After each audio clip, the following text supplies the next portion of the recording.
الحمد لله رب العالمين، والصلاة والسلام على سيد المرسلين وعلى آله وأصحابه أجمعين. أما بعد، فإن أصدق الحديث كتاب الله، وأحسن الهدي هدي محمد صلى الله عليه وسلم، وخير الأمور عوازمها، وشر الأمور محدثاتها، وكل محدثة بدعة، وكل بدعة ضلالة، وكل ضلالة في النار.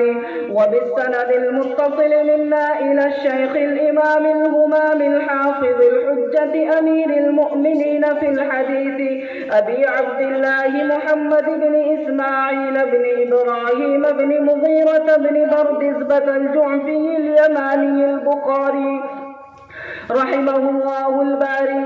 اللهم انفعنا بعلومه وعلومهم، آمين يا رب العالمين.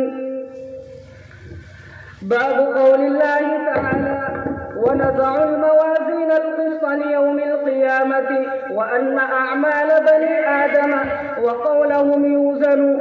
وقال مجاهد: القسطاس العدل بالرومية، ويقال القسط مصدر المقسط وهو العادل، وأما القاسط فهو الجائر.